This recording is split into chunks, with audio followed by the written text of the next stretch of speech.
Good afternoon. Through you, Chair. I'm Lloyd Malola, representing the people of Chikwawankombet. Thank you.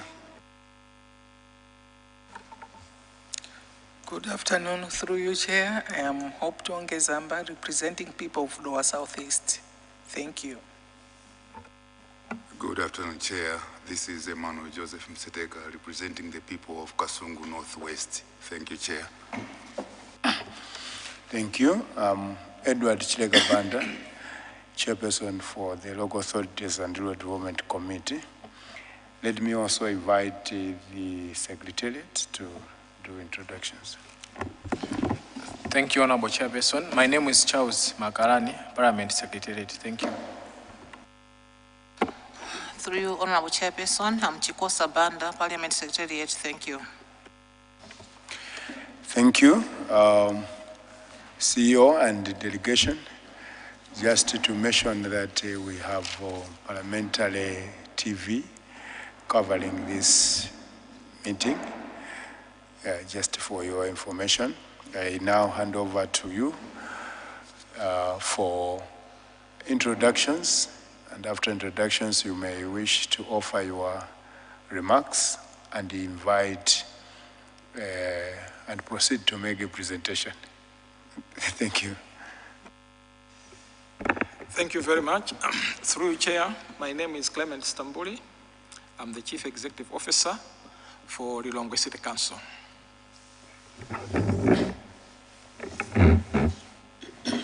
Good afternoon, Chair. My name is Musa Mwale. I'm the Director of Administration of Lilongwe City Council. Thank you. Good afternoon, Chair. I'm Juliet Sogolani, Director of Engineering Services, Lilongwe City Council. Thank you. Chairperson and members of your committee, my name is Eliam Chinkokwe Banda. I'm the Director of Financial Management Services, Lilongwe City Council. Through you, Chair, and all the committee represented here, I'm Andrew Ngalande, Chief Procurement Officer for Lilongwe City Council.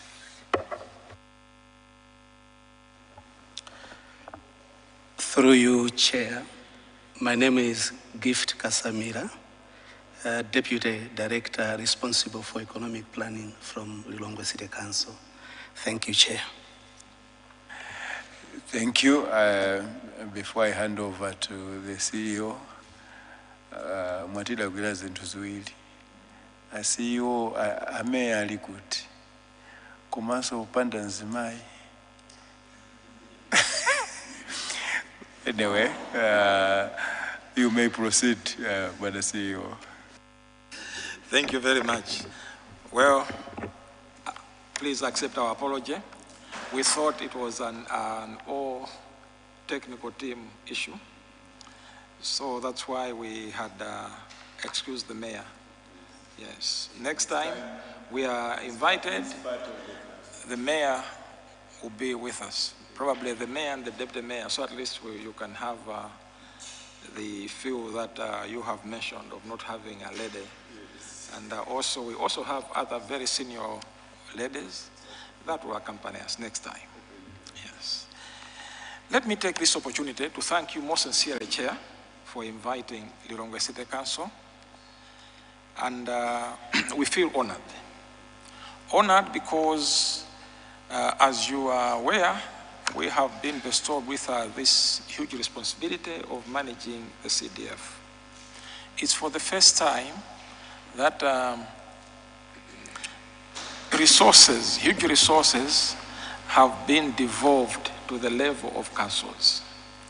And also, it is for the first time that probably we are to have equitable development across the country, in the sense that every constituency has been provided with resources. But for this to happen, it requires us as officials of councils to ensure that there is prudence and that we are well prepared and equipped to ensure that the project is properly implemented and managed.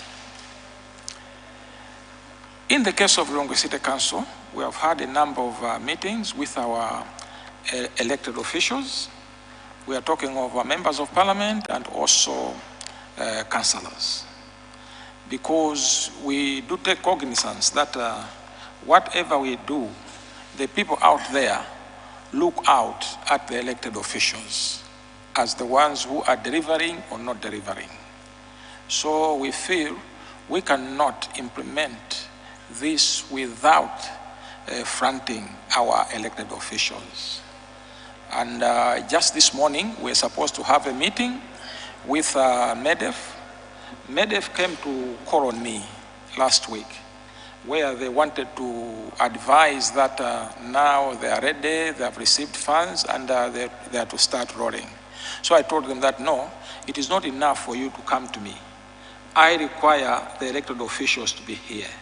So we had called for a meeting for today. Unfortunately, MEDEF didn't make it, but we'll have it on Friday. So at least they can brief the council together with the elected officials.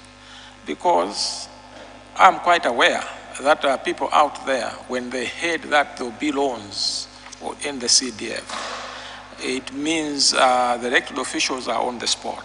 So they have to know and ensure that implementation is done simultaneously and properly done. And in terms of our preparedness in terms of implementation, we are aware that having every constituency being given the amount of money that is being talked about, the 5 billion, there might be some challenges of capacity.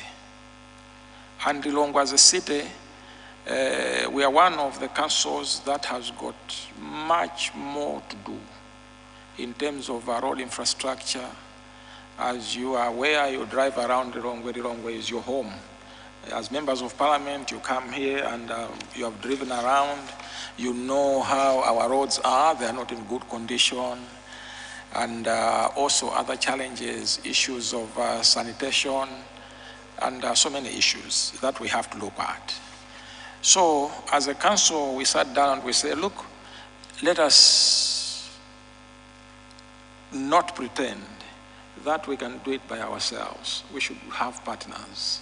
And we have gone into partnership where we signed a memorandum of understanding with the Malawi Defense Force, with the sole aim of ensuring that as we are implementing CDF, we should be assisted by the Malawi Defense Force in order for them to help us in implementation. Because the Malawi Defense Force sits with about 350 strong battalion of artisans. They have builders, they have painters, they have electricians, they have a whole contingency of people that can help us implement. So as a council, we have signed this understanding whereby we will be working with them. We will be using a model which PPDA terms as force account. With the force account, we shall not be tendering. We shall be having the BOQs and the cost of the project, and thereafter we'll be deploying the battalion, the engineering battalion to do the work. This is because over and above the CDF, as a council, we also do have a budget for the roads. For example, for the roads alone, we have been given 15 billion. So we'll be implementing the road maintenance alongside the CDF, which has also got a package of the road maintenance as well. So the work is quite huge. So as a matter of preamble, all I'm saying is that we are ensuring that we should be well prepared. And also over and above that, we have also entered into an understanding with the Malawi Police Force, Malawi Police. Malawi Police to help us on issues of security. I'm sure all of us here can accept and agree that the security that we are having in Lilongwe is not what we should have been having. We are having challenges. And with the Malawi Police Force, we are having an ambition of ensuring that we should turn Lilongwe into the safest city in SADC. Safest city where people can be able to walk at night. Safest city where our infrastructure can be safe. As we stand here now, we are having a lot of challenges on infrastructure, especially one visible infrastructure could be said to be the issue of street lights. On our street, outside Parliament, we have had 146 street lights stolen, vandalized. I'm just giving you one street, but that is not the only street. And because of that, we have ended up choosing to have guards guarding our roads during the night. From Kanengo to Old Town, we are having guards who we are paying, and also other spots. So at least they can help us look at the infrastructure and also help us in terms of issues of security. So in a nutshell, since we have come here on the mission of CDF, I would say that as Lilongwe City Council, we are prepared and we're ready to implement the CDF, the extended CDF. Without much ado, through you, Chair, allow me to invite our Deputy Director of Planning, Mr. Gift Kasamira, to present us with the presentation which we had prepared. Thereafter, through you, we'll be inviting comments. And normally, this place, you also expect some grilling here and there. So that is welcome, because you do that on behalf of the people out there. You do that, and it will also help us, so at least we know the reflection of the people out there. So, Mr. Kasamira, you may please present on our behalf. Thank you. The chairperson and members of the committee, allow me to take you through a presentation on the preparedness of the Lilongwe City Council to implement the reformed CDF.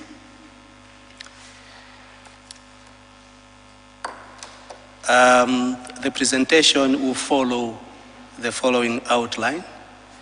I will quickly run through an introduction, and then we'll look at operational structures for reformed CDF implementation, and then we'll come down to institutional and operational systems.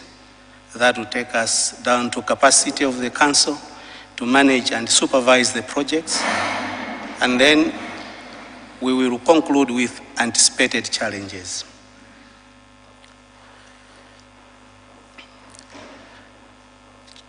The chairperson, as a matter of introduction, you are aware that Malawi government has reformed the Constituency Development Fund as one way of deepening decentralization, which was adopted by Malawians in 1998. In 2026-2027 financial year, Malawi government has allocated 5 billion per constituency to strengthen the people-centered development, which, if executed well, would tremendously change the face of Malawi within a few years. Lilongwe City, one of the beneficiary cities, is ready. We would like to submit that. The City Council has adequate capacity to manage and supervise CDF-related projects. That notwithstanding, Chair, the Council will continue to build capacity of its staff to sustain professionalism in the implementing this reformed government fund. LOCC has established all key operational structures, even at neighborhood level, to ensure full participation of citizens in the implementation of the CDF. This presentation, therefore, demonstrates our preparedness as we roll out the reformed CDF program in line with the approved guidelines. I'll start speaking on our preparedness, starting with an issue of operational structures for the reformed CDF implementation.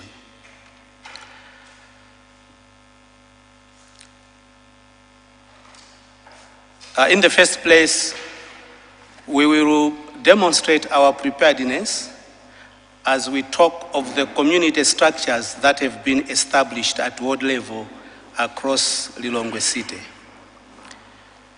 The chairperson, members of the committee, you will appreciate that if we look at the CDF project cycle, as indicated under Chapter 6 of the reformed CDF guidelines, it is evident that the key actors in the implementation of the CDF project are essentially the community structures and the local authorities.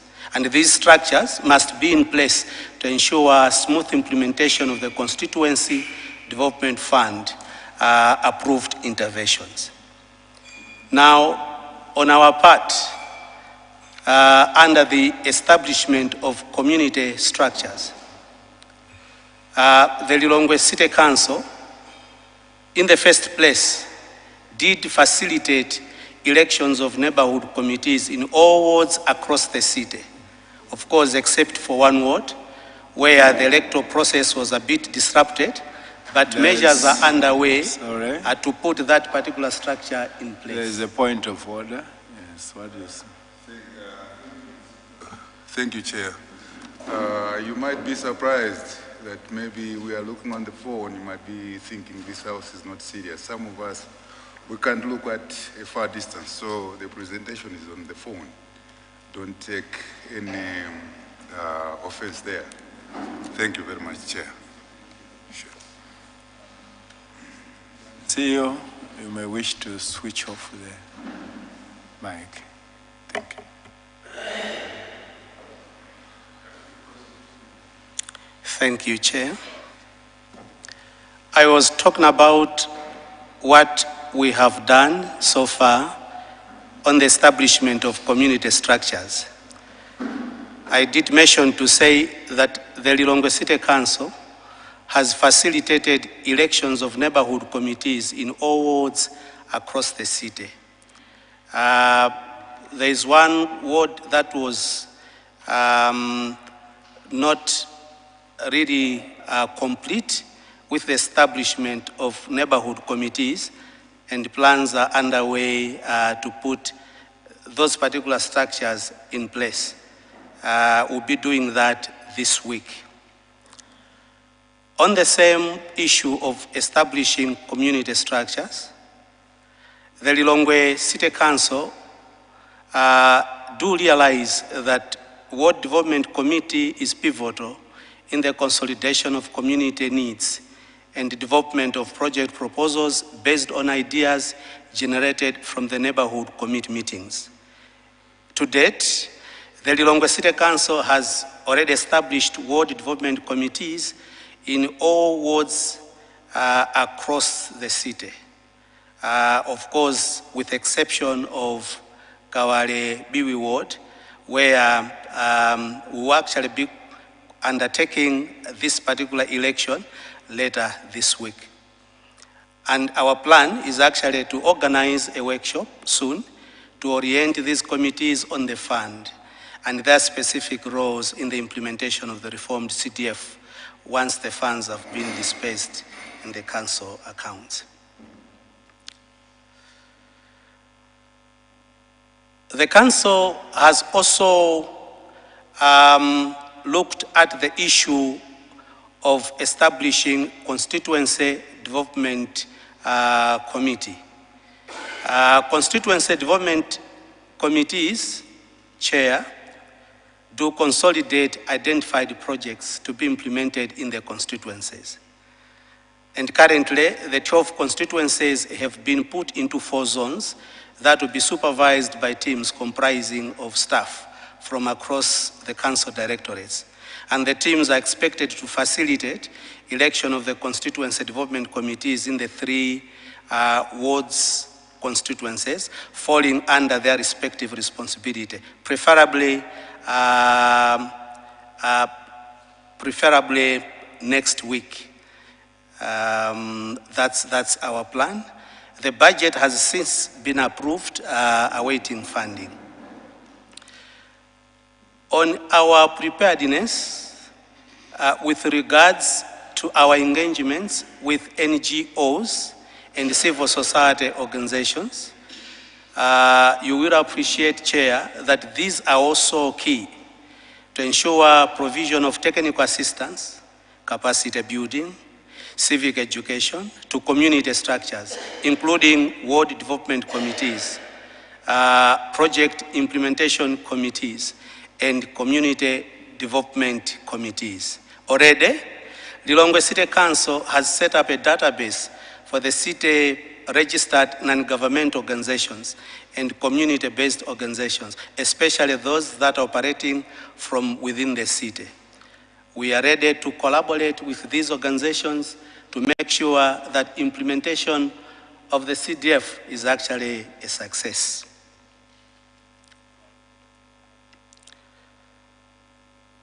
The chairperson, I'll now talk about the institutional and operational systems that we have put in place. First of all, I'll talk about financial management arrangements. With regards to budget management, the Council has undertaken participatory budget preparations. Project budgets were approved by the Council through the Finance Committee. Project budgets have been uploaded in the IFMIS and controlled to ensure that there are no unauthorized over expenditure are also in order. In terms of payment management, payment requisitions have already been initiated by the project implementing directorates. Budget availability confirmation by Finance Directorate has been done. Certification of requisitions by Director of Finance is also done. Approval of requisitions by the Chief Executive Officer has been done. Payment voucher preparation by Constituency Assistant Accountant will have to be done. At the very last, the CEO will have to authorize and countersign the relevant documents. In terms of financial reporting, the arrangement is that there will be monthly bank account reconciliations, monthly financial reports presentations to management will be made, monthly financial reporting to National Local Government Finance Committee with copies to members of Parliament and Finance Committee chairperson, that will be done. Quarterly financial report presentations to Finance Committee will be done.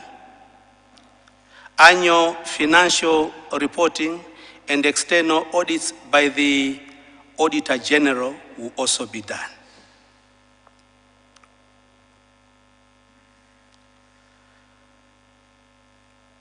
Chair, allow me to proceed to present on the administrative requirements.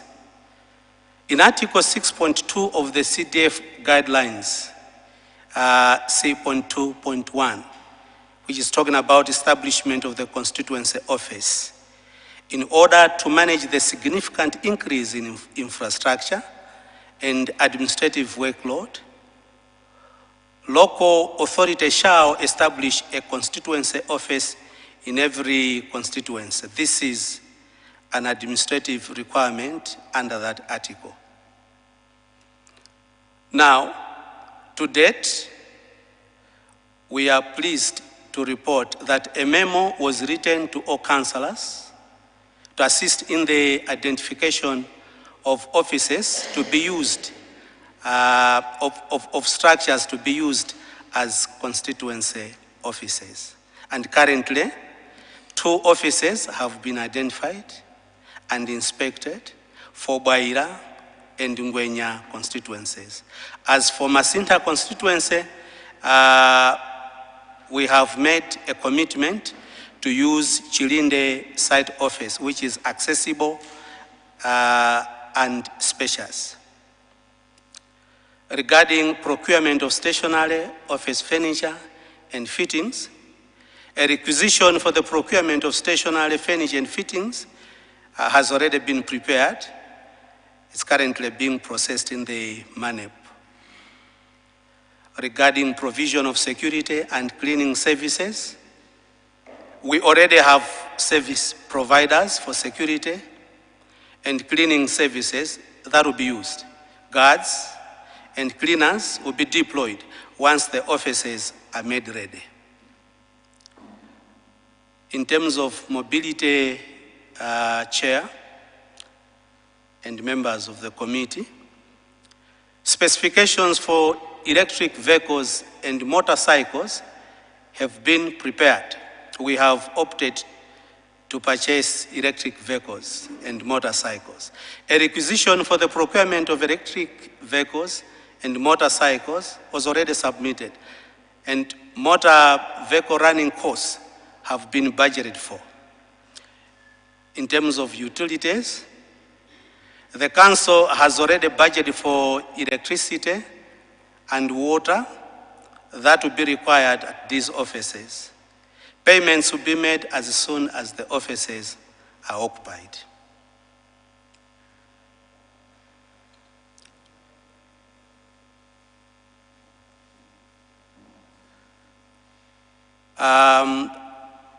I'll also talk of our preparedness on legal aspects by the Legal Directorate. Our Legal Directorate is ready. This Directorate, under the implementation of the CDF, is well prepared to ensure that there is compliance to all the laws, specifically on contracts. So this Directorate is prepared to undertake relevant due diligence. The department is also prepared to undertake dispute resolution. We are talking about leading dispute resolution team for ADR processes. With regards to drafting coordination, Legal Directorate of the Lilongwe City Council is ready to coordinate with the procurement unit and GCU to execute contracts in a timely manner. With regards to fraud issues, the Legal Directorate is fully prepared to work with the police and Institutional Integrity Committee on abuse and fraud.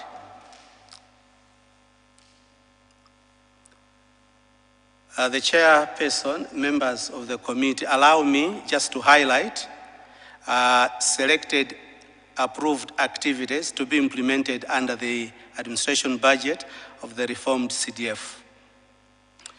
We have planned for joint meetings with community members to identify projects at neighborhood level. Suffice to say that this was already done at the very beginning. That's why all the projects to be implemented are actually handy, and they have the blessings of the communities themselves. Moving forward, we have also planned to undertake appraisals and environmental social screening for the preparation of an environmental and social management plan. We are prepared to undertake serious project monitoring and evaluation. The Lilongwe City Council will be taking project review meetings. We are also prepared with the bursary beneficiary identification process, vetting, and consideration. Under this project, there will be CDF sports project coordination meetings, community sports competitions, and sports forum feedback dissemination meetings at constituency level. We have also planned to undertake an orientation of city youth network teams on CDF, youth groups mobilization campaigns and mindset change orientation, vetting of beneficiaries and monitoring and supervision of youth-driven projects. Moving forward, Chair, allow me also just to give a highlight of selected approved city-wide projects. Through this funding, the Lilongwe City Council has planned to undertake construction of block fence at a new landfill site at Chiseseta in Lilongwe district. This is very important. The council is also prepared to do rehabilitation of Falls Street in Area 1. We will also undertake improvement of community center ground in Area 1. And like I said earlier on, procurement of electric buses. Moving forward, I'll also give a highlight of additional selected CDF-related projects. The council is prepared to undertake installation of streetlights on Presidential Road through the interchange. Installation of streetlights on Chayamba Road is also on our approval list. We will also undertake rehabilitation of Town Hall, installation of streetlights on Dunduz Road, installation of streetlights on Kaunda Chendawaka Junction to Zenza Market Road, traffic lights maintenance. The council also undertake maintenance of civic office building. We want that building to look nice. It's a civic house. We also plan to construct walkways along Convention Drive and patching of the car parks near post office and at civic office. Under the CDF funding, the council also plans to rehabilitate Falls Street in Area 1. I think I did mention it already. And we will also undertake construction of drains in Imvama, New Shire, Mjesi, and Area 21, which is Chilinde.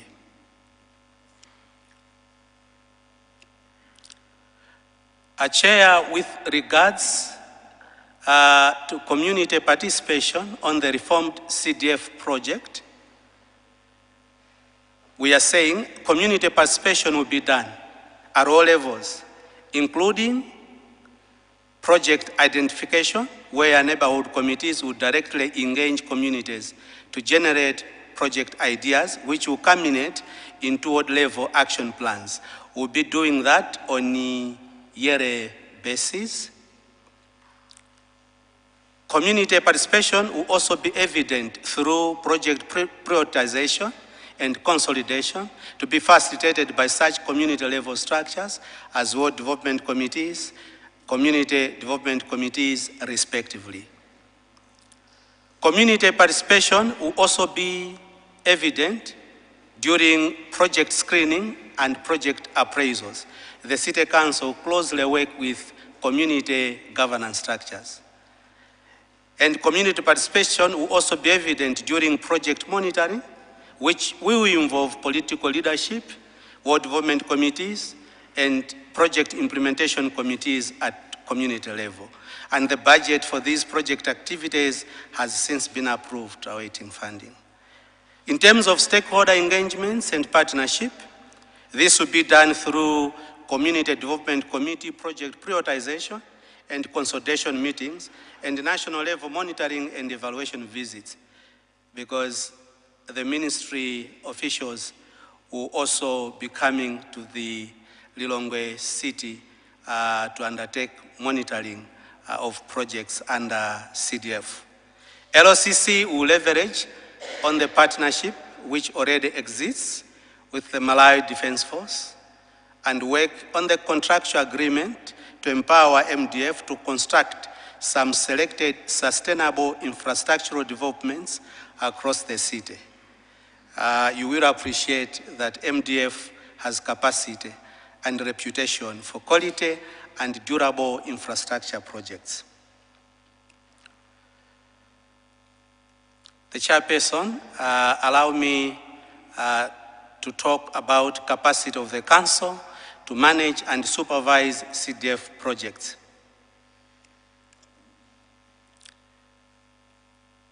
In terms of capacity of Lilongwe City Council to manage and supervise CDF projects, we wish to indicate that LOCC boasts 10 fully fledged directorates with considerable number of well-trained staff ready to manage successful implementation of the CDF project in Lilongwe City. And the council has successfully filled all critical positions in preparation for the CDF roles at council level. And notably, the positions of Director of Finance is filled. We have the Chief Procurement Officer working, and the Director of Works. That position is also filled and operational. Additionally, the council has recruited 3 engineers, 5 intern engineers, M&E officer, and has established a pool of accountants to assist with preliminary work related to the CDF initiative. Regarding constituency positions, the council has begun receiving applications and is in the process of shortlisting candidates based on their local areas of residence. Furthermore, the City Monitoring Unit and Lilongwe City Institutional Integrity Committee are both ready. Audit Unit has a 6-member team with qualified internal auditors and assistant auditors, and is ready to promote accountability in the implementation of the CDF project. Auditing of CDF project was already budgeted for and shall be done in all the 12 constituencies in this financial year.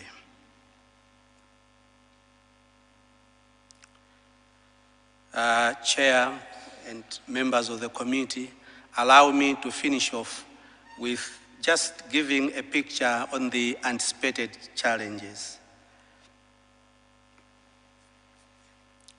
The Lilongwe City Council anticipates to face the following challenges in the course of implementing the reformed City Development Fund. Maybe one of them is to do with GCU. Sometimes we do experience some delays in receiving approvals from GCU. We are suggesting as a proposed measure that there is need indeed for improvement to ensure speedy procurement processes. So we'll keep engaging with GCU to make sure that these approvals are given on time. The other challenge that we are anticipating is that of maybe frustrations by some members of the community structures. I can recall that when the Lilongwe City Council was facilitating elections of community structures, we are talking about ward development committees, neighborhood committees, we could see how people on the ground were behaving, the interest that they had, and the talk that was there on the ground. That had given a picture that when one has become a member of the community structure, it entails that he or she has full access to financial opportunities emanating from the CDF.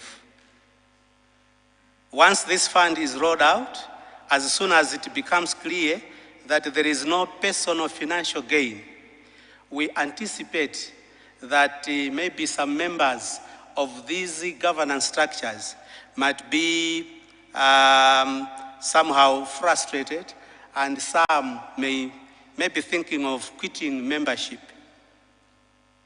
But as a proposed measure, the Lilongwe City Council will enhance sensitization on the programs as one way of diffusing incorrect information related to the program. We did indicate to them whatever they will be doing is actually on volunteer basis. Government has done a good job. They also need to do their part to make sure that their respective communities are developed with this funding. With regards to identifying rental constituency offices, it is important, Chair, to understand that most of the good houses out there are expensive. They are quite expensive, much more expensive than maybe what could have been budgeted for by the local authority. So we take that one as a challenge, because our desire is to make sure that funds are really spent on the projects.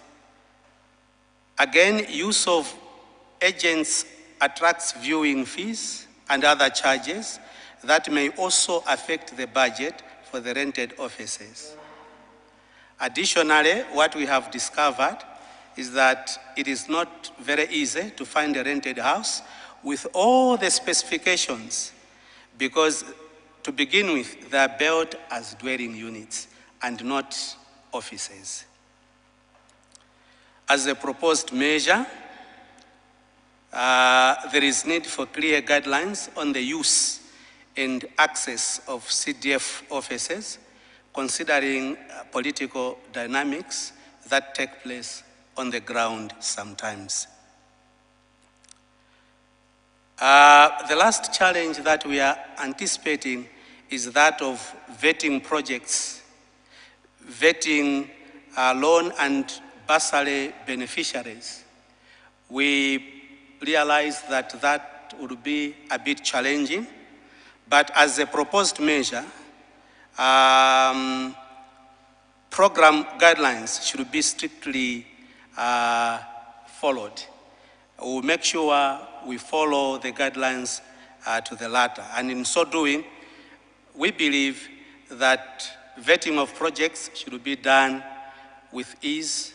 Vetting of loan and bursary beneficiaries should also be done with understanding.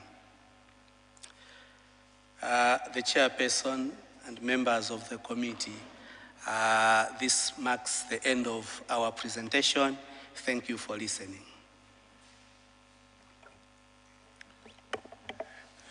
Thank you for CEO and Director for the presentation. Honorable members, now it's open for comments and questions.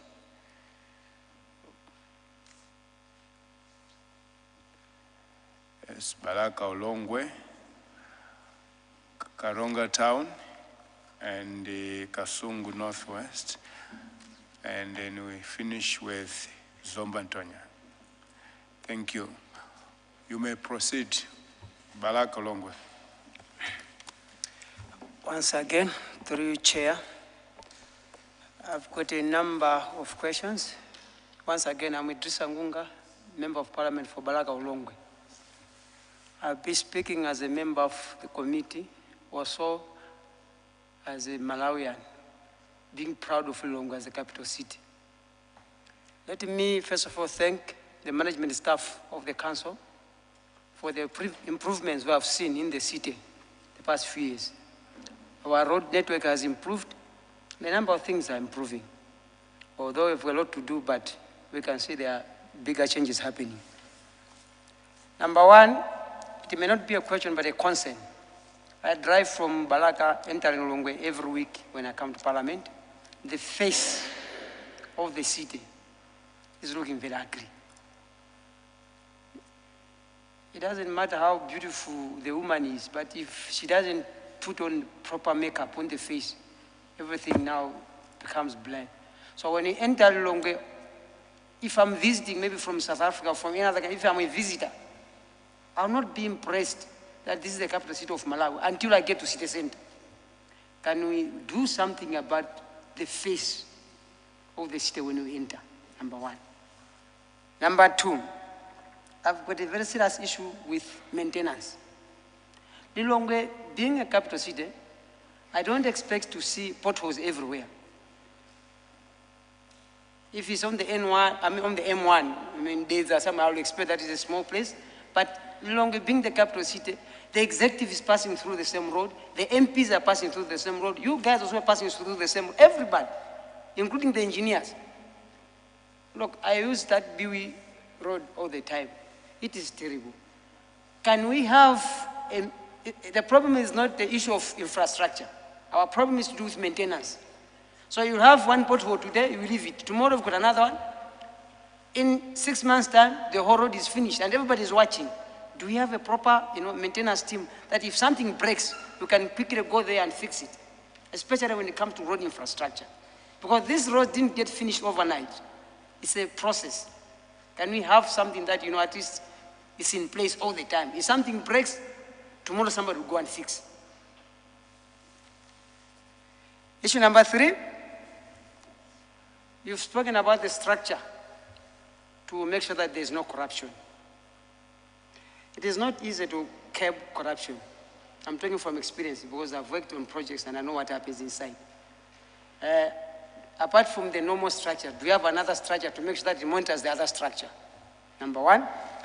On the same issue, you've mentioned about capacity. I'm happy about capacity, but I'm concerned about experience.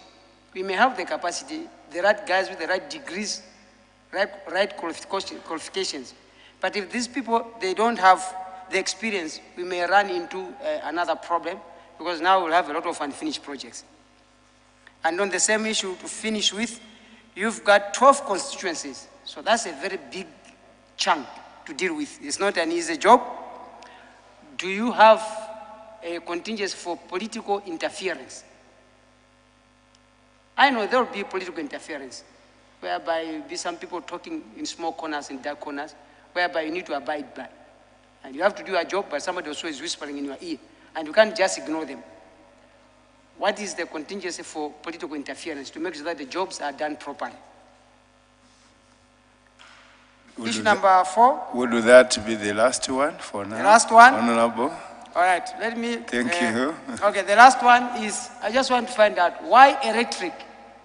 You've mentioned about electrical vehicles, electrical cycles. Every time there's something new, I know there's an issue with maintenance, repairs, and what. Have you done your homework on the electric stuff? I've heard also about electric buses. So are we saving money going into electric, or we'll end up having some challenges in a few years down the line? Let me stop there for now. Thank you so much.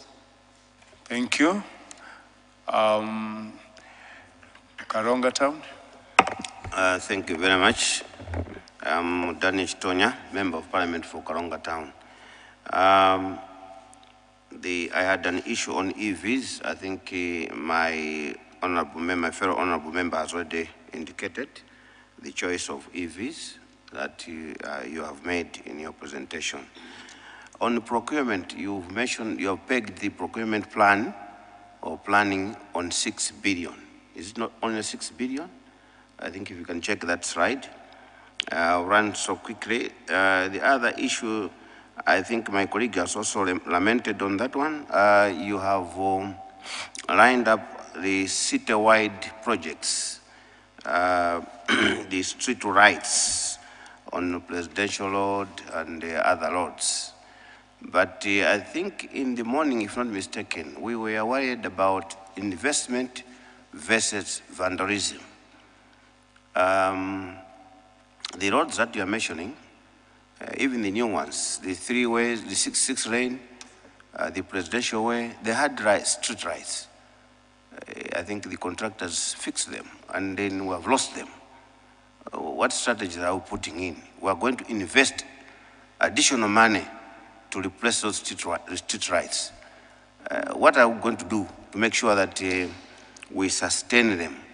I think as you move around town at night, I think it's not very attractive. It's dark, like at the interchange, area 18 interchange. It's really dark. I think it's very pathetic if it's a visitor coming to Malawi. I think we can't be impressed.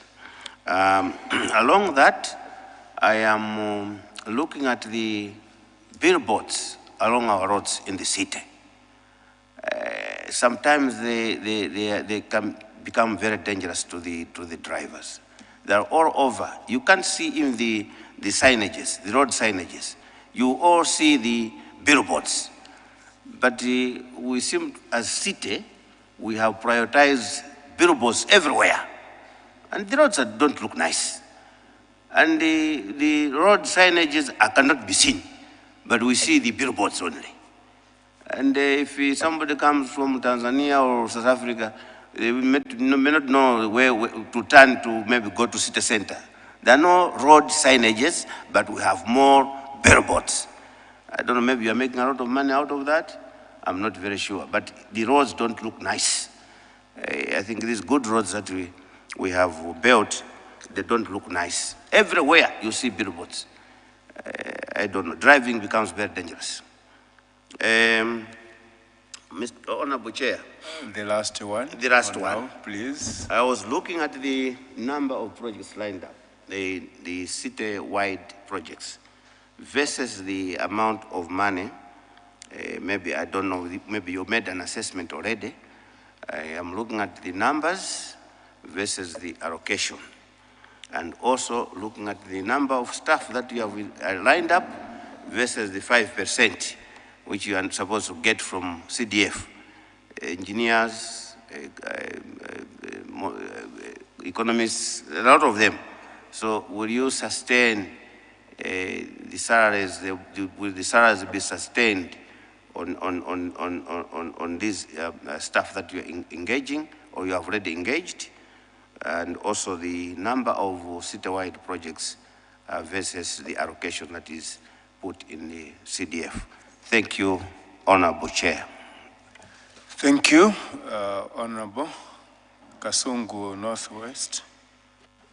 Thank you, Chair, for giving the people of Kasungu Northwest an opportunity to ask on the very well presented presentation. I think mine is not as many, but only 2 on the electric bus. I might have a following up question after I hear the purpose of the electric buses. What are you intending to use them? Is it for commercial purpose? Or is it for staff? Because there you can have the guidance to say where are we going, because your core duty, I don't think goes to the public service of buses, and it has proved that some other companies who have statutory companies who have tried to engage in new areas, they have ended up losing a lot of money. We know all that story. On your presentation, you also mentioned about the zoning of CDCs. Yet the CDCs, the constituency development committees, they are in the guidelines, they are said to be a standalone in a constituency, not to be grouped together. And I really don't understand why have you chosen to zone them when they are supposed to stand alone. And members of that team is well spelled in the guidelines to say MP, TAs and the like. Why have the city council chosen to be monitoring those things instead of receiving whatever they cook there without any interference, bring them to your office and work on them after they have already been cooked? Because the chairperson is supposed to deliver whatever is taken from the from the CDC to the council. And the councillor is supposed to take those things back to the CDC committee. Yet the MP is providing the oversight to the same committee. I don't know what the city officials are repressing by saying that you will be still visiting these two people, because you are supposed to receive, not to going and oversee at the committee level. Thank you, Chair. Thank you. Lastly, Zomba Tonya. Thank you, Chair. I think most of the questions have been covered. I only have two more to add on the list. The first one is to do with the rented offices for constituencies. I would like to understand why did they opted to be renting these spaces instead of just constructing them in these different constituencies. I'm saying this because for me, I'm looking at this CDF as one way of boosting up the revenue collections.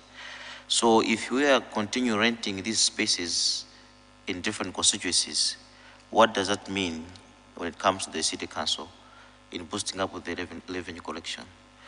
And the last one is to do with the land. I know that this has been the issue, especially in the cities. When you talk of the projects, you also need to struggle about where are you going to put up that structure. With this coming CDF, what is the plan? If you have any projects which needs bigger land, to make sure that the project has run smoothly in different constituencies. Thank you, Chair. Thank you, honorable members. Quite useful contributions and sentiments. Bwana CEO, as the members have rightly put it, we understood your vision. The safest city. Lilongwe is growing at very alarming rates. And therefore, the CDF is expected to change. Not only the face of Lilongwe in terms of infrastructure, but even the culture, the thinking. We seem not to be seeing that much for Lilongwe, the city. So welcome to Lilongwe City. We understand you are new, but Lilongwe City is fast growing, but it's a bit stagnant if you compare other capital cities. Even if for the smallest countries, they're vibrant, right? Because of the planning that goes around, because it's a metropolitan city.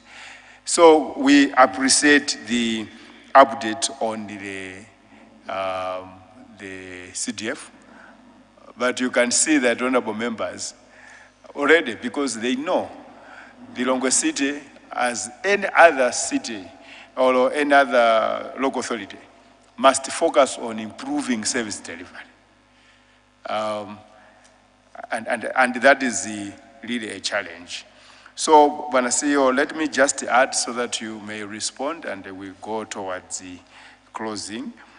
The issue of, if you look at the projects that you've lined up, one would quickly get a notion that perhaps these are not coming from the communities. It is the city council thinking we have to do this, we have to do this. Because even just the road infrastructure, if you look at the population for area 25, 49, and how that road has stored, not only that, even the road from Kanengo to connecting 49 is taking forever. And when we talk about a city, then we're talking about this particular road. But progress is not there, right? So we would want to hear those elements. How are you prioritizing? The issue of spaces for local or indigenous traders. What we see in Lilongwe City is the monopoly that we see by the foreign traders. They are building everywhere and squeezing out the indigenous traders. As we speak, we haven't seen much in what you have presented in terms of markets. For how long are we going to use Bwaila or Tsoka Market, Devil Street, the way it looks? But this is where Malawians are doing business. And most of people with disposable income may not go to such places. There's the Luzulu market here. This is not just Lilongwe. What we get in Lilongwe is produced in several districts, in Cheu, wherever. And Malawi is a agro-based economy. And yet Lilongwe City is not responding to that. We've allowed, what is it, Luzulu market, is it Luzulu B? Because Luzulu is in, but that should have given a signal to Lilongwe City that there is a market for farm produce in Lilongwe City. People want potatoes, maungu, vegetables, nice. But look, we don't have even a decent market for that. There are no plans for that. We allow the Zulu market to be, and there's no space for people to go and park and buy. And that is within the city. We were expecting, perhaps you would say, in terms of markets, local spaces for indigenous traders, farm produce, would have improved. There's a space behind the Muslim clinic. There's a space. The foreigners are just building everywhere. If we go to take Mchinji Road, that space, Agungo Manga's my warehouse bus. Right? We are allowed, all land is going. So the issue of land is a starting point in the services. Right? I'm telling you, if we can just, in fact, people, foreigners, should come to Lilongwe City and go to a local market where they can sample out maungu, local chicken, the what, but we don't have such spaces. The other thing is recreation. Actually, if we are talking about Lilongwe having an agri-fest, it's because of these old recreation centers. Bandilo, very decayed. I don't think if foreigners would come as we go to South Africa, Johannesburg, where we can actually eat Chisanyama, am I correct? Chisanyama centers, right? People make money there, very good spaces. But how many foreigners could go to Bandilo and get entertained and feel good? Nothing. We have spaces like in Bowe. We know people won't gather there. But as we speak, very soon that space will be in the hands of foreigners. So we always hear complaints from residents of Lilongwe that the city council is involved in shaded land deals. You always sell land to the highest bidders and leaving out Malawians, right? So if you look at Lilongwe, the entire district now, we have foreigners buying and putting makola and huku, costly, all the way, air wing. And this is the way you're saying, what is Lilongwe City doing? Is Lilongwe City responding to the growing population?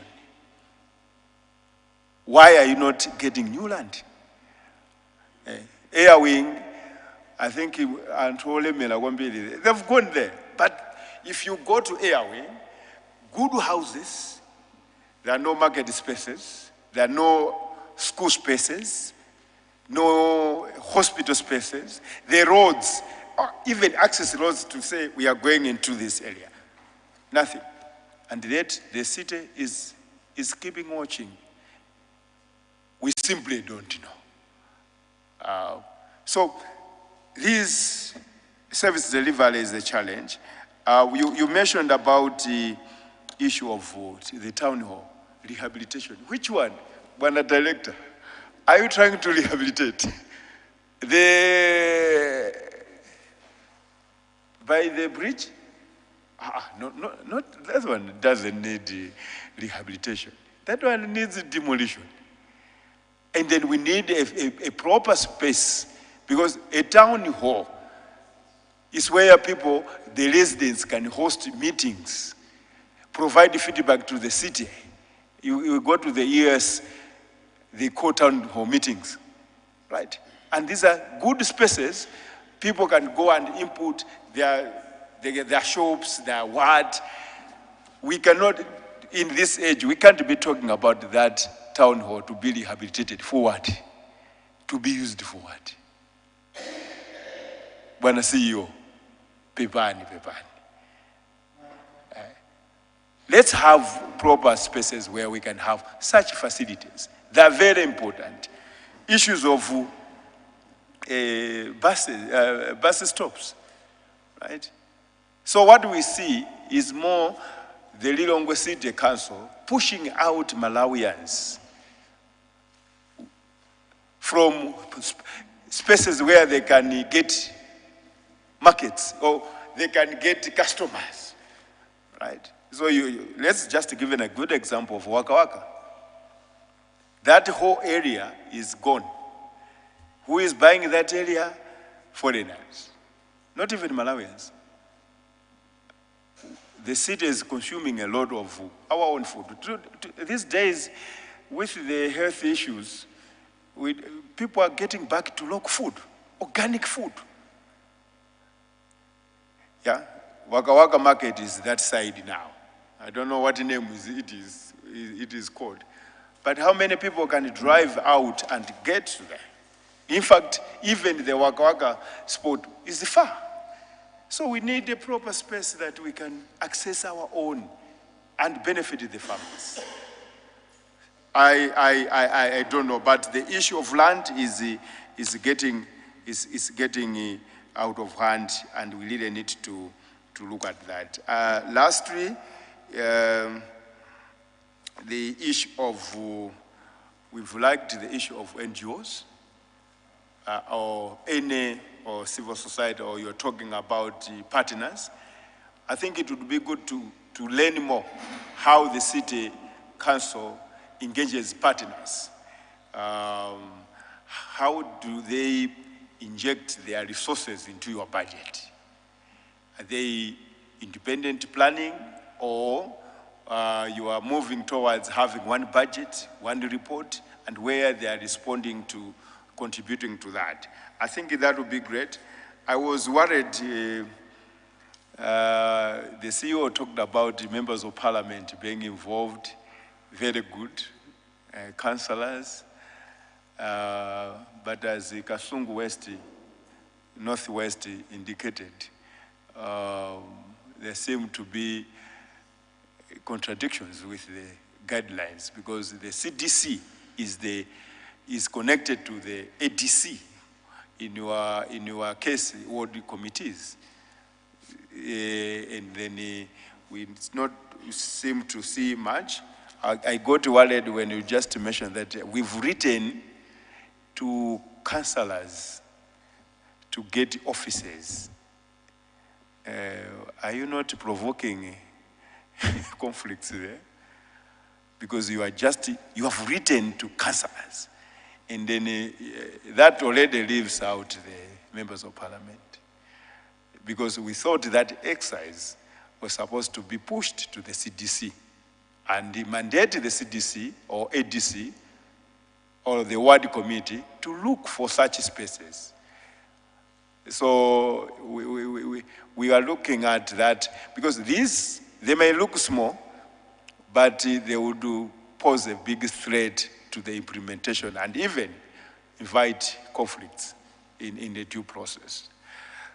Honorable Bwana CEO, these are the observations, and it's a good talk. We hand over to you for responses, and then perhaps we would be winding up. Thank you very much, Chair.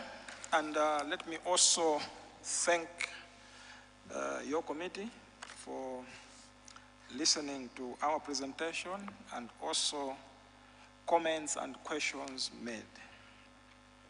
To start with, I'll start with the Honorable Member for Balaka Lilongwe, who clearly, and I indeed agree with him, on the issue of Lilongwe having an agri-city, an agri-face as we approach it. Indeed, Lilongwe is not looking the way it should be looking. The citizens of Lilongwe have resorted in constructing wherever they feel like. On the other hand, I would also want to accept blame as a council, because the council is mandated to monitor any construction that is happening in Lilongwe. And we have sort of, in the past, been allowing people to build willy-nilly. And through you, Chair, I would want to assure your committee that the honeymoon is over, where it regards just building without approvals and other things. We are doing everything possible to ensure that construction in Lilongwe is regulated. And also, the Honorable Member did lament on the maintenance in the city, especially the maintenance of roads. Indeed, the roads in Lilongwe are not what they should be, and I want to assure him through you, Chair, that we are doing everything possible to ensure that maintenance of roads is to be done. We have programmed roads that we'll be working on. I'll just give maybe a few examples of roads. The Chidzanja Road, the road from PMF to Kamuzu Central, and also the road off Chirima Highway to the barracks joining Chidzanja Road. The roads are in extremely bad state. And we will be starting maintenance soon to ensure that at least those roads are done. And we're also looking at the Independence Drive, sorry, the Presidential Drive from Capitol Hotel roundabout to the State House. The shoulders are also completely gone, and also the entire road in terms of putting back street lights alongside other roads which were mentioned. And also the Senti Road, which is not in good shape. We are looking at it, and also we are looking at the Mvama Road. Over and above that, we are also to grade and gravel most of the road in the suburbs to ensure that at least we have good roads. But when we come to the roads, the challenge with our roads is not just the surface of the road, but also the drainage. So we are doing everything possible to ensure that we are able to look at that. He also did mention that Lilongwe is a very big council. You have 12 constituencies. How are you going to look at these 12 constituencies? Through you, Chair, What we have done is that we have mapped out Lilongwe into 4 different zones. And we have assigned officers. Each of the directors here, they are having a zone where they are responsible, where they'll be working in the same way a district commissioner or a chief executive works. Whatever is happening in that particular 3 constituencies, in terms of sanitation, in terms of road works and everything else, they'll have to take charge, ensure that things are going on well. Because to manage 12 constituencies, which is 24 wards from the center, you may end up going around. By the time you reach to the end, other challenges are also happening where you started from. So we have mapped out Lilongwe and done so. There has also been a question about why electric vehicles, why electric motorcycles. I'm sure all of us here do acknowledge that of late we have been having challenges. Challenges of fuel, in terms of scarcity and also the pricing. And now looking at the project of CDF, we thought that we should not spend a lot of money in terms of administration alone. Rather, our resources should be going on the ground in implementing the projects. So before taking up this decision, we did go around and checked with companies that have been using electric vehicles and also electric motorcycles that have experienced them in the past year or so. So the findings are that you can charge a motorcycle and be able to ride it for 120 kilometers before it discharges. And for a vehicle, you can charge a vehicle, drive it for between 450 to 500 kilometers before it discharges. So if we are to go by that, we felt that we can go in that direction of electric vehicles and use them. So we'll be having 3 vehicles and 12 motorcycles. Every constituency will have a motorcycle, and the vehicles will be used by the monitoring teams from the council. And there was also an issue of electric buses. And an observation was made that, look, we have seen public entities going into buses and are not achieving what they desire to achieve. Yes, we are mindful, and we also do acknowledge the fact that as a council, we don't have the capacity to run buses. Rather, we are considering to go into a PP arrangement that we should have electric buses that may help. Our #1 element is to help in taking off the heavy traffic that we're having in Lilongwe. We feel and believe that if we have a well-regulated transport system in Lilongwe, most of the people that drive to work may opt to go by bus. Looking at the costs, sometimes even when we have challenges of fuel and such other things. So our aim is #1 to take off the traffic. #2 is to provide an affordable transport system where we can even have monthly paid cards and other things. So the project is at an advanced stage where we are looking at wanting to change the whole scenario altogether in your capital city. And also the honorable member from Karonga Town, Honorable Daniel Chitonya,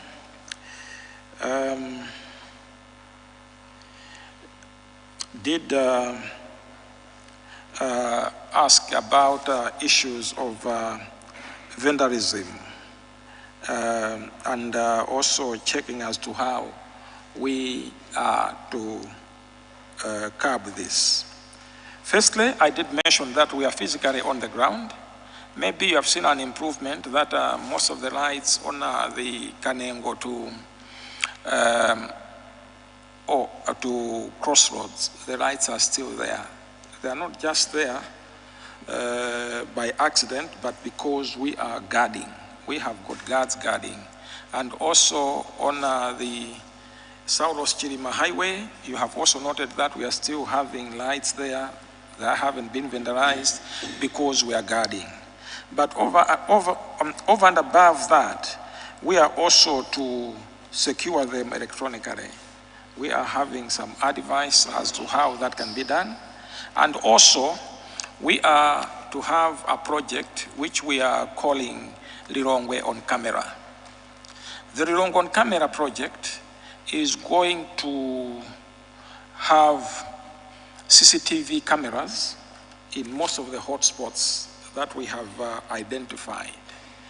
And the signal will be given to us as a council and also to Malawi Police Service at Area 30 and also with the Malawi Defense Force with the military police. So at least we can have rapid response should there be any suspicion of wrongdoing or indeed if there is a looming attack. On the street lights, what are you doing and planning? I think I've covered that. I was so attentive and happy when the honorable member did come up with the issue of billboards. Honorable members, as a council, I'm sitting on a problem which we're working on. For your information, probably about only 30 to 40% of the billboards in town are authorized and paid for. Most of the billboards are being elected illegally. They are not in our records and they are not being paid for to the council. It is a very sad situation that I found at the council. And now what we have done is that we have gone on the billboards, the ones which are not legal, which are not known, and we have written to the company that is advertising on the billboard, alerting them that their billboard is an illegal billboard and not paid for. Much as those companies do have agents that they pay to have the billboards on the road. But these agents, the advertising agents, do not, in return, come to the council, seek authority, and pay for the boards. So it is quite a sad situation, but I want to assure you that I'm working on it and I'll deal with it and we shall correct the situation.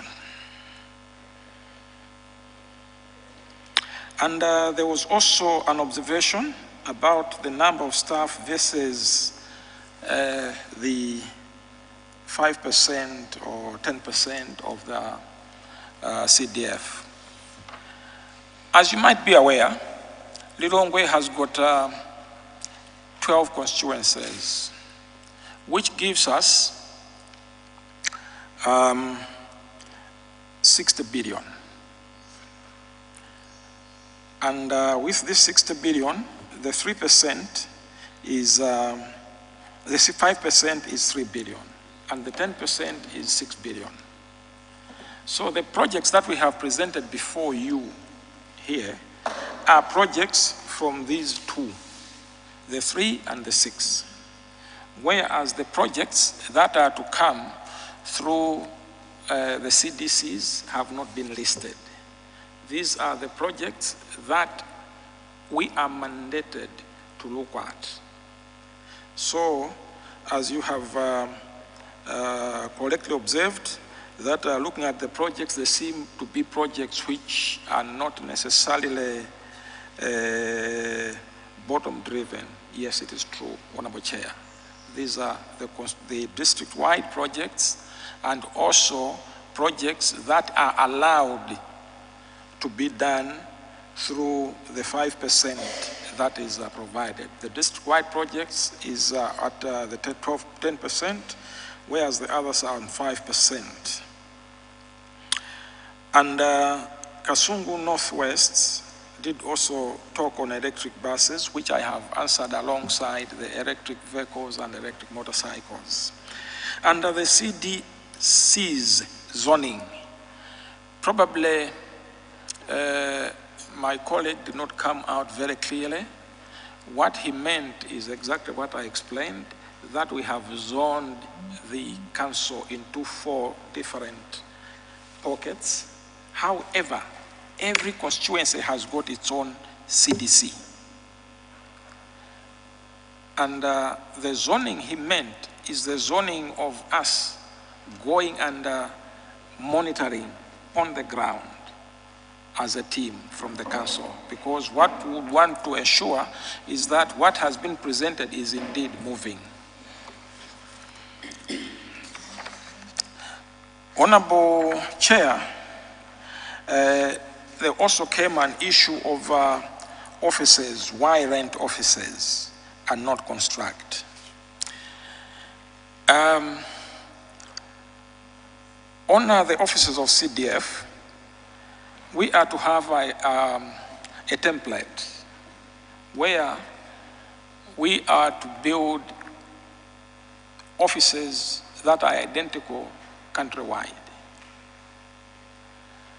However, that is not ready. And for the first year, for us to start operations, for us to ensure that the CDCs and such other committees at constituency level are operational and are operating from their areas, we have been mandated that for the first year, we should look at renting as we are preparing to construct offices for the constituencies. And also, the Honourable Member for Zombantonya did observe that as to how we are going to handle issues of land, given the challenges of land in cities. Yes, indeed, where there is need to construct probably a school,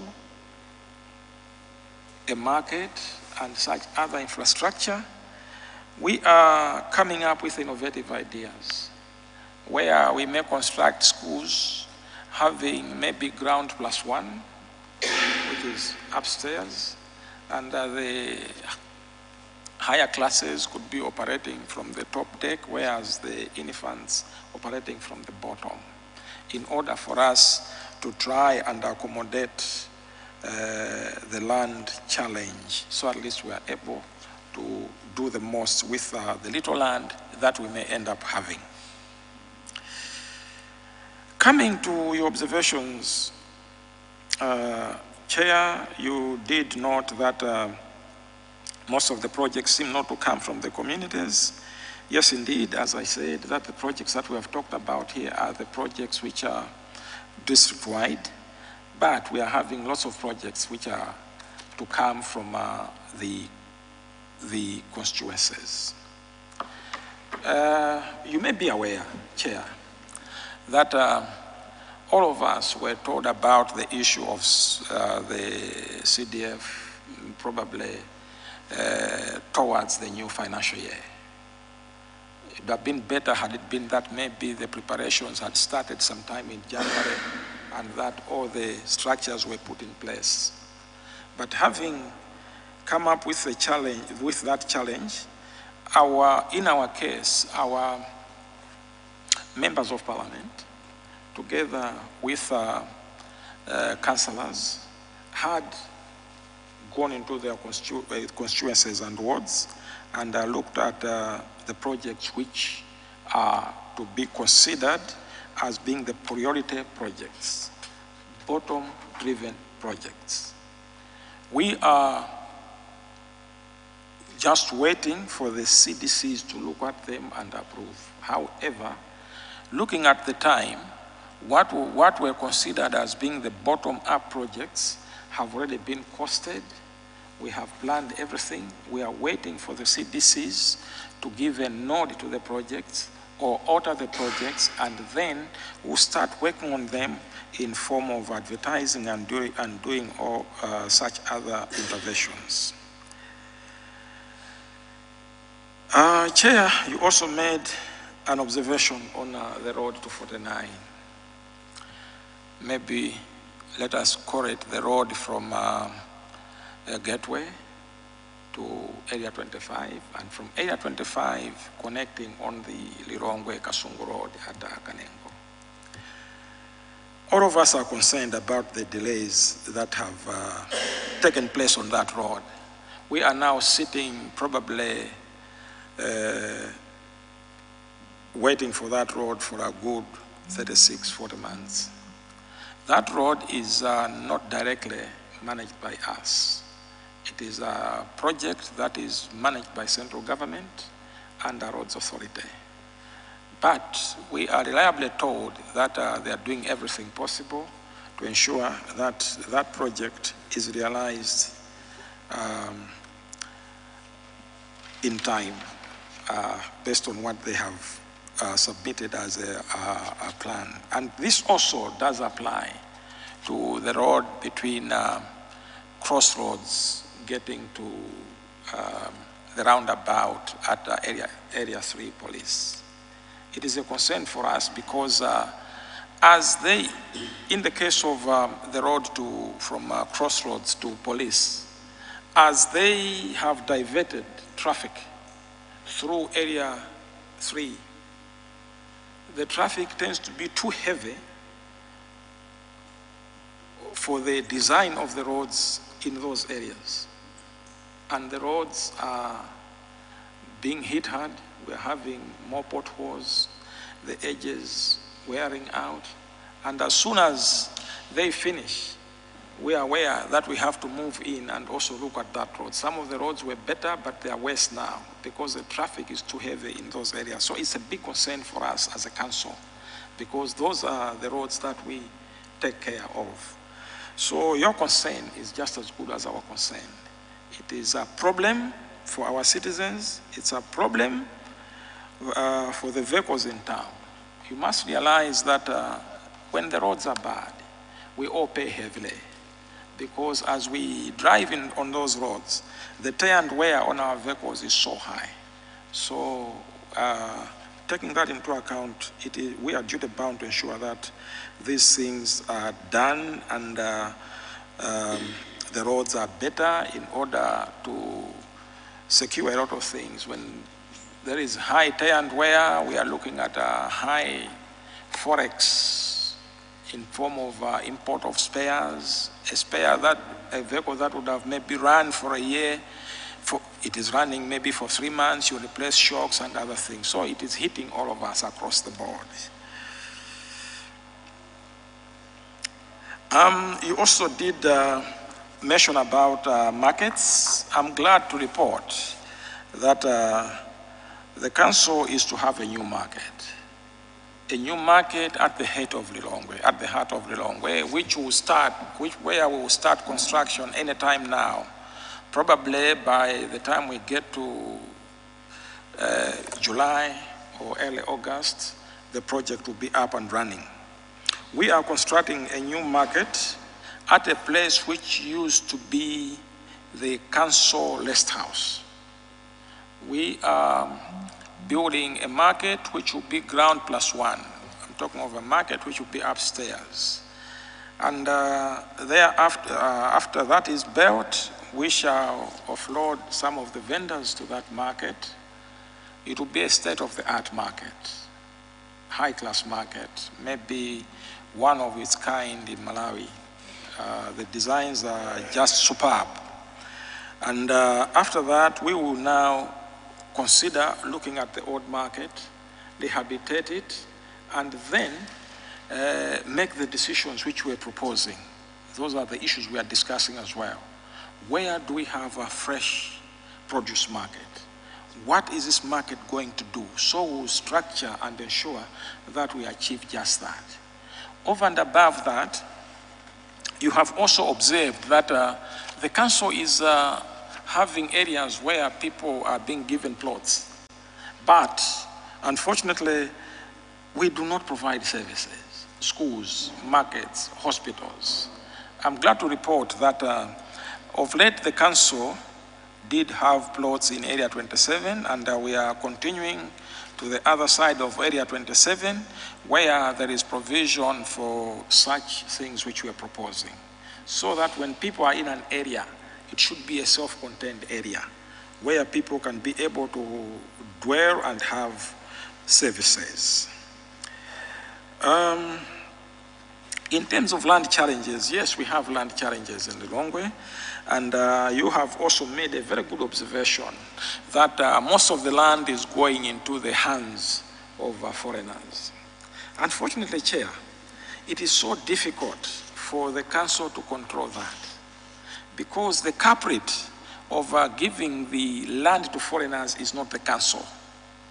At the council, it is our brothers and sisters, the Malawians, who come and do the application. They apply, we provide them the land, but at the end of the day, you see a Chinese man building, you see maybe a Rwandese, maybe a Nigerian constructing. So it is difficult for us to ascertain as to whether the Malawian coming to us is the one who will build. But for fear of segregating people in terms of their social status, we cannot outright say, you don't have capacity when he has come to us. When a person has come to us, we do believe that this is the Malawian who has come to us. He's looking for land, he's looking for this plot, or he's regularizing this plot, and we do the regularization and provide the land to that Malawian. And what happens thereafter is what you and me are seeing, that most of the land is ending up in the hands of foreigners. However, the laws are clear. Should such a foreigner come to the council and want to change the land into his or her name, there are processes to be followed. And the law will have to take its course, because we just follow the book. You also observed an issue on Bandiro as an example, recreation centers. It's as if we had read your mind that let us go around. I and the Director of Engineering and the Director of Finance, we did take a tour, and we're at Bandiro, and we're saying, how can we improve this place? This place is so shabby. Much as when people are here at night, having one or two, it looks more lively and presentable, but hygiene-wise and other things are not there. So we have agreed to revamp Bandiro, or being eco, and we are to come up with a prototype. Once we do Bandiro, we shall also go to a place like 49 and also improve the place. And also, the government of the Republic of Malawi has entrusted the council to come up with recreational plans and projects along our two rivers, Lilongwe and Lingadzi.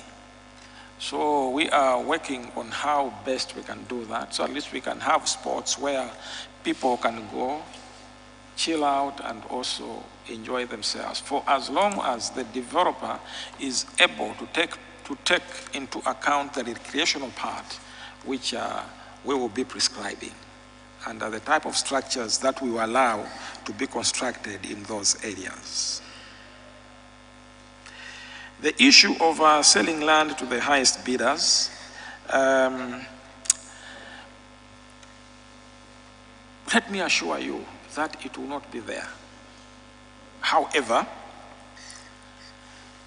the land in town is zoned, and the type of developments to be done is also zoned and prescribed. For example, if you are to get land around city center, as a council will only allow you to construct a structure which is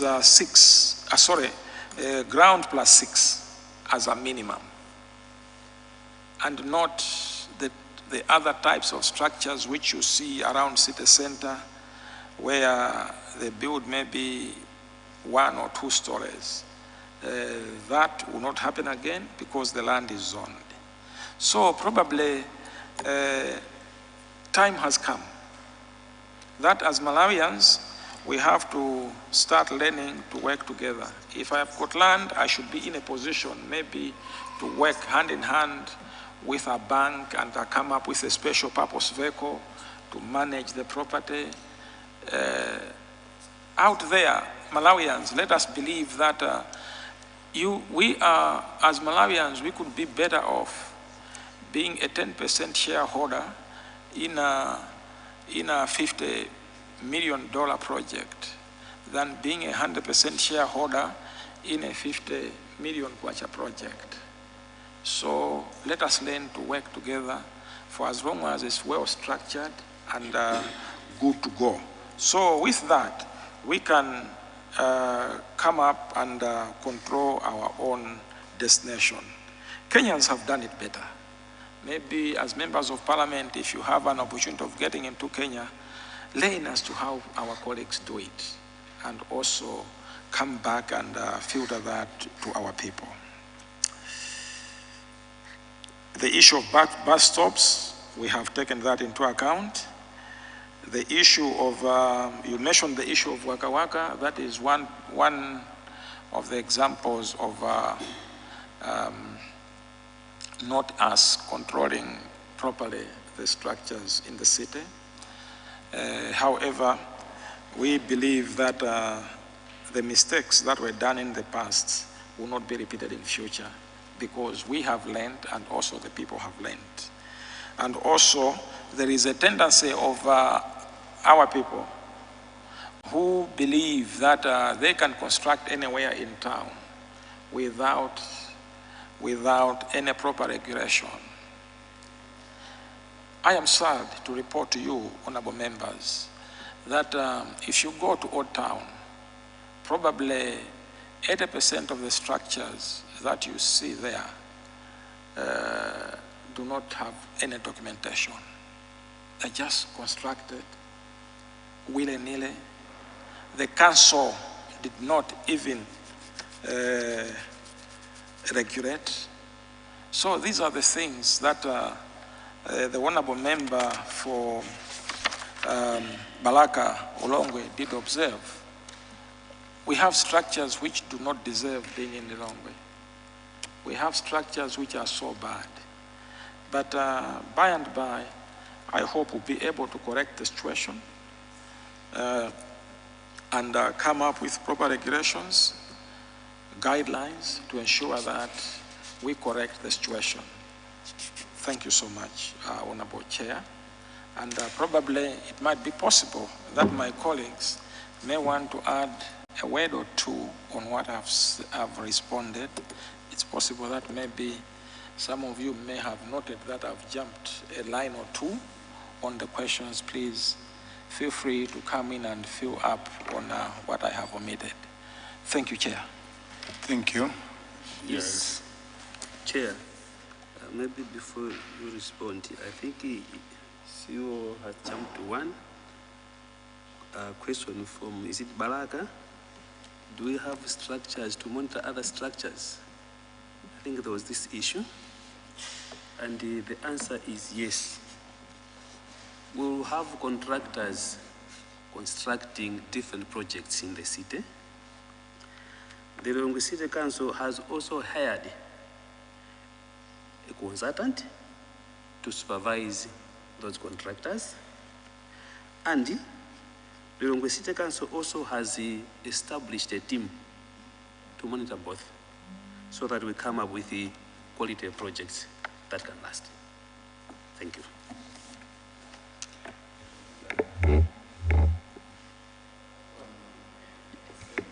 Yeah,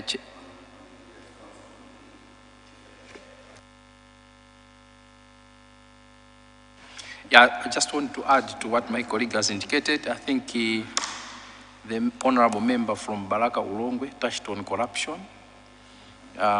Basically, we, apart from the Anti-Corruption Bureau, at the institutional level, we have a functional institutional integrity committee, which, as we will be implementing projects, we will sensitize all the local people at the local level, so that if they identify something, they have to raise a flag through reporting. So as integrity committee, it will put up corruption reporting boxes in all the constituencies. That we believe will be able to control and prevent corruption on the implementation of the projects. Chair, I wanted to add that. Thank you, Bwana CEO, honorable members. We may take the last round of comments or questions, also being mindful of the time. Kalonga Town, any more hands? Thank you. Thank you, Honorable Chair. Mine is just a supplementary. I see CITE being very vigilant to bring down maybe stores which are constructed without your permission or approval. Why was it difficult for you to stop the construction of billboards which had no approval from your office, or perhaps even bring them down? Because otherwise they are not beautifying the town. Why was it not possible? Do they belong to the big shots? You were unable to act. But you know, these Wagawaga stores were brought down in a minute, and we see you vehicles moving around, people selling in wrong places. They snatch the tomatoes and the like. But why these billboards? They take time to be erected, and you saw them being erected. You have a fully-fledged planning division in your office. You also pass through the same roads, and you are seeing them being erected, and you know that this one is not approved by us. No action. Maybe I don't know what explanation do you have. Thank you. Yes, the last one from Baraka Lilongwe. Just some, once again, Trisangwa Baraka Lilongwe, through Chair. I just want to ask, did you make any consideration as to use of containers for the offices? I've seen it in South Africa. We've got these large containers with, which are solar powered. Then they are being used on construction sites. I think it can also work for the people working for us in the constituencies. It's just an idea. But my issue was on the road markings. Remember in our last engagement, somebody raised an issue that our road markings on the roads, some of them, they're not properly done. You'll be driving on the road, as you approach the robot, you find that the road is finished, you only need to turn left. Can the traffic officials revisit the road markings on the new roads in Lilongwe? Because even myself, I experienced the same problem. If you don't know the roads, you don't know how they are marked, you end up having an accident. The people who are marking the roads, the new ones, they made mistakes somewhere. It needs to be revisited and revised. Thank you. Thank you. You still have a burning issue? Yes, please. Thank you, Chair, for giving me a chance. Here now, I just want to comment on the electric buses, because I'm still not comfortable For me to be more comfortable is to do at least, if you can share scientific research that starts from buying up to the end, that the day people will jump in the bus and how it will be running. Because we have seen questioning people coming up with answers which are different from the ground. So mine is just an advisory to say, okay, at least do a scientific research before you waste more resources on that. Companies have lost money. We have problems here. Some people, one statutory company used 400-something million on a project that they have never tested before. So it was better if they had maybe used 10 million, 20 million to do a research and see the problems beforehand. We have seen researches here. Some coming up with two research coming up with different percentages. But by the end of the day, one carries the day. So we need a credible research on this. Another comment is on the advertising agency. I think it's high time you need to register them all so that you are able to follow them. It's not good to be having a baby in your house, not knowing the father, yet you are sleeping in there every day. We have billboards which you don't know who is the owner. You might know the owner, but you are not getting anything. So it's like somebody is eating what you are supposed to be benefiting from the billboards. So please do the registration, move forward, and tell them to say, okay, these are the bylaws. If you are caught like this, you'll be penalized by this. So I think those are the comments I wanted really to say. It's not a question as such, Chair. Thank you. Thank you, honorable members and Bwana CEO. A very good discussion, and we really appreciate the feedback from the sentiments raised. You would see that this committee is really looking forward for a change in the way we are managing our local authorities, the way we are responding to issues including growing population, the planning for land. The local authorities cannot afford to watch. In fact, the city council was supposed to be very, very aggressive to doba agents, because that's illegal business. Like this, Lilongwe has a master plan. At that time, the population was even maybe less than 100,000. And today we are talking about what is the population of Lilongwe now? Yeah? We could be hitting 2 million, right? And it's ever growing. So I think it's something that, because when we are talking about service delivery, this service delivery will be provided by the local authorities, the councils. And if we have local authorities that are indifferent, then we are in trouble. So we do expect, I think at some point, expect a visit by this committee. So we appreciate you take us around. Very important. But as we said, as I conclude, and I'll offer an opportunity for you, CEO, to also maybe respond to a few and then offer your concluding remarks. I think it will not be a very hard thing to request.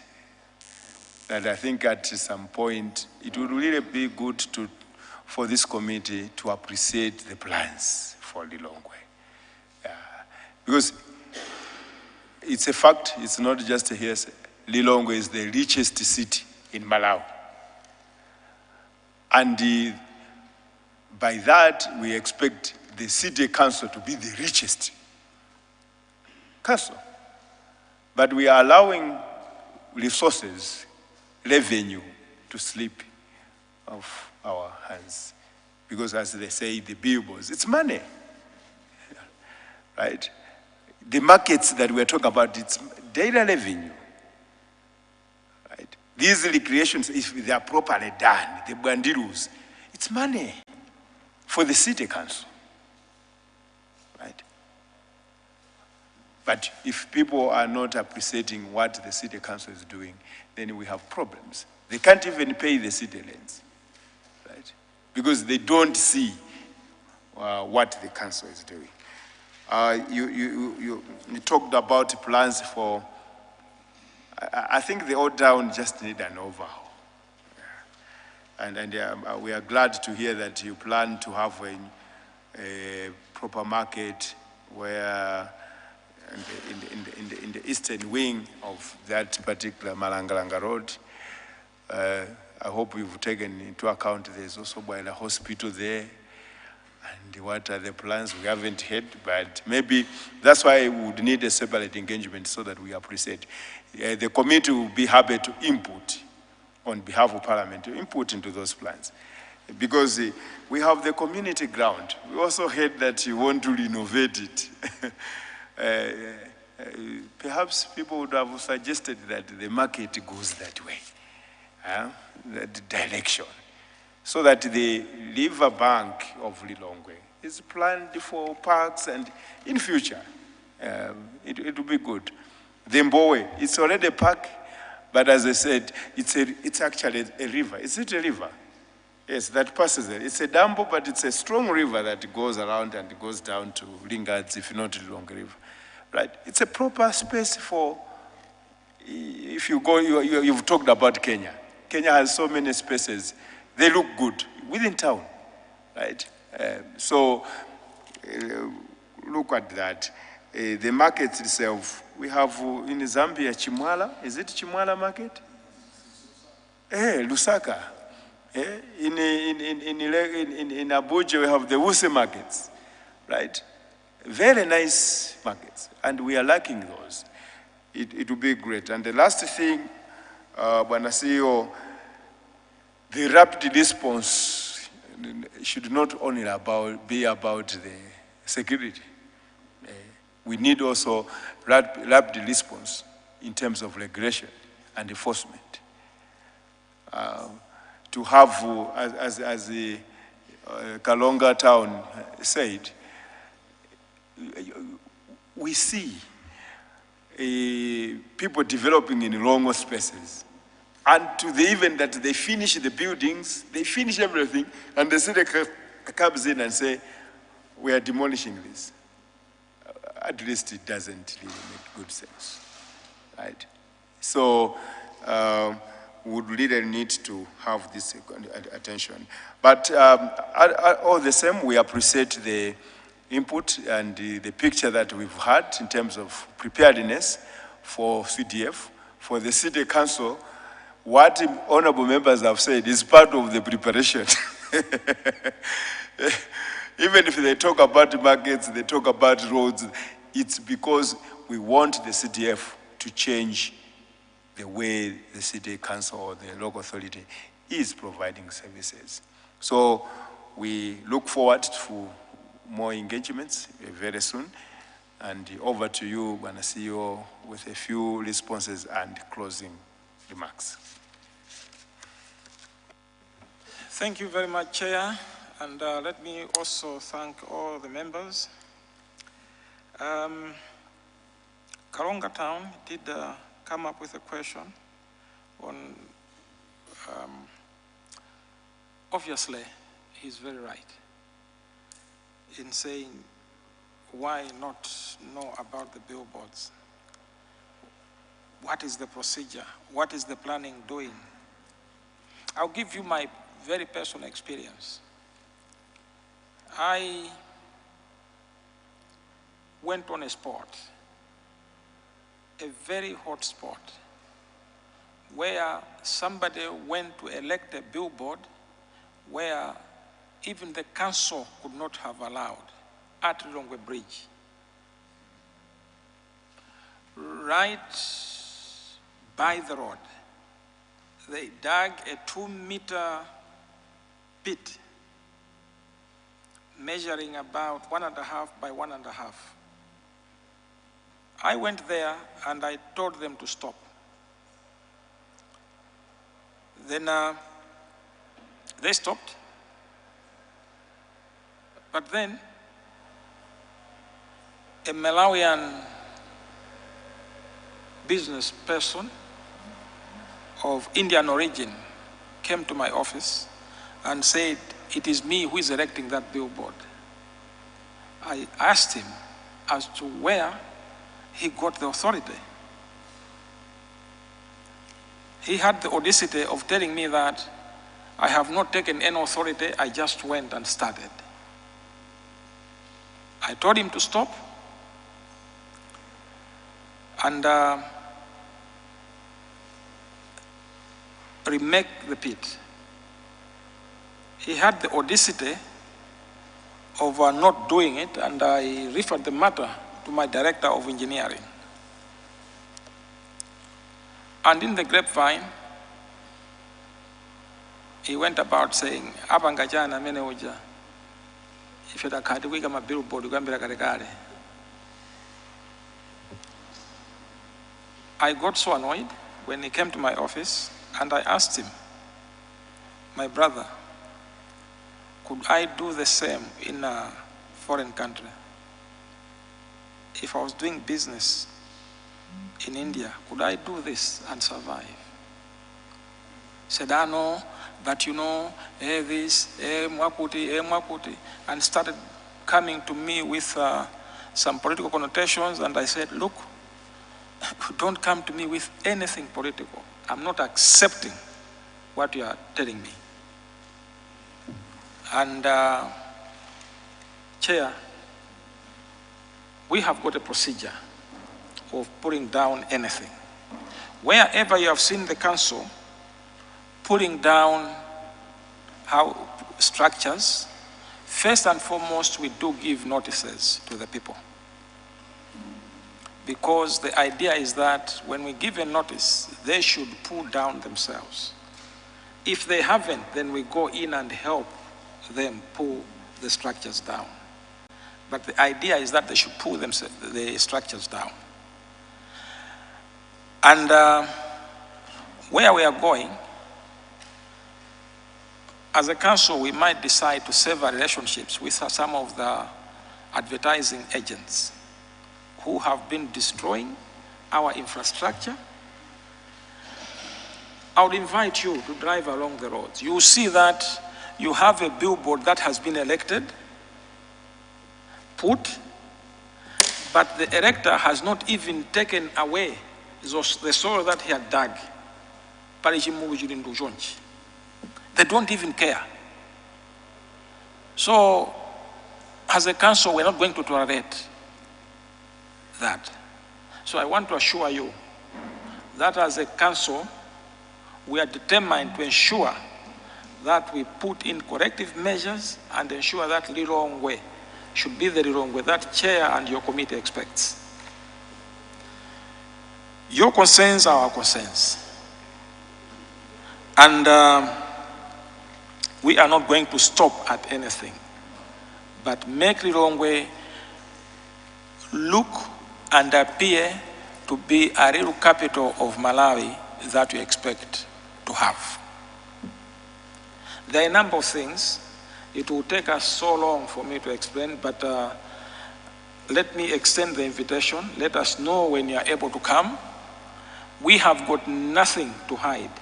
We will take you everywhere and we explain to you the challenges and what we are doing to correct the situation. And I want to assure you, Chair, and your committee, that the management of the Lilongwe City Council will stop at nothing but cooperate with you as a parliamentary committee to ensure that the expectations of Malawians is met. You indeed did observe that Lilongwe should be the richest council in Malawi. Lilongwe indeed is supposed to be the council that should not even be having subvention from government.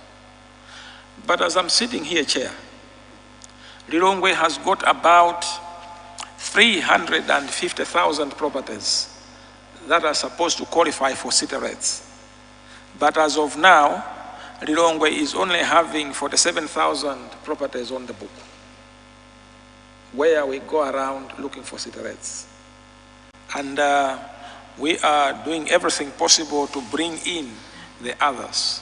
If we're able to bring in maybe 100,000, that would be a very good achievement. But our aim is to ensure that we bring the entire estimated 350. And if we do that, and we're able to correct city rates, that will be a very huge amount of money that can indeed help to improve the situation of your city.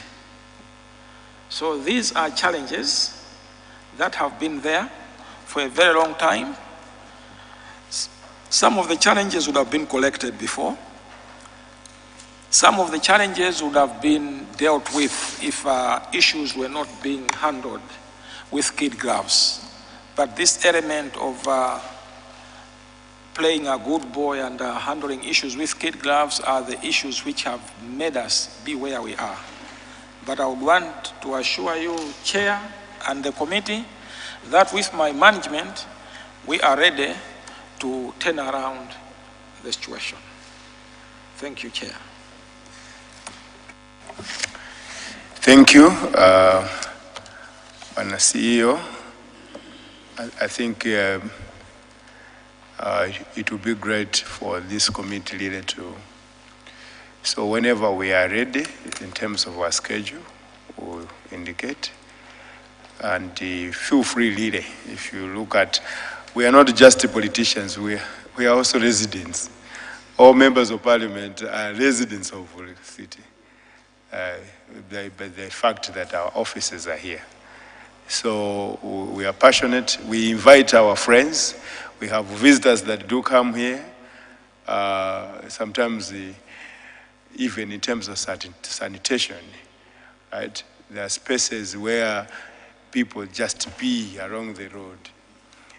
Maybe peeing is a bit less, but the big thing, which is really bad, right? But this is because even in the sanitation facilities, for visitors, they would struggle to get, where can I get a toilet? They don't know, because there are no such spaces. You go into the filling station, they lock them, they are locked. So it's really bad, and that makes the city really not only look bad, but also smell bad. So we really thank you. We want to have a very strong engagement and relationship with the Lilongwe City Council, and that what we learn here, what we see here, and the change that we can see in this, we should be able to also escalate that to other cities in Malawi as we engage them. So I think it will not be fair for us to leave Lilongwe City. So you bear with us. Sometimes we will go personal because we want to see that particular change. So thank you so much for that. Honorable members, this marks the end of our engagement today. And just a reminder, Team A is going to Deeds and Balaka, and the departure time is 7 o'clock. So from Parliament, 7 o'clock, and the Secretariat, may I request that the travel arrangements are in place by that time. It doesn't look good for members of parliament to be standing, waiting for a bus. But also the schedules would need that the meetings happen in good time. For Team B, Kasungu and Mzimba, Of course, it's Mberwa. Yeah. Mberwa Council. So always be where there's Nzimba, we don't have Mzimba Council, it's in Mberwa. The departure time will be 5 o'clock on Thursday. So 5 o'clock on Thursday. By 5, the bus is leaving. So please make sure that you are on time. If you can't, put an alarm. It will be good to do that. All the same, thank you so much, and we invite you. We'll invite you to some refreshments if you have a moment to spend with us. Thank you so much.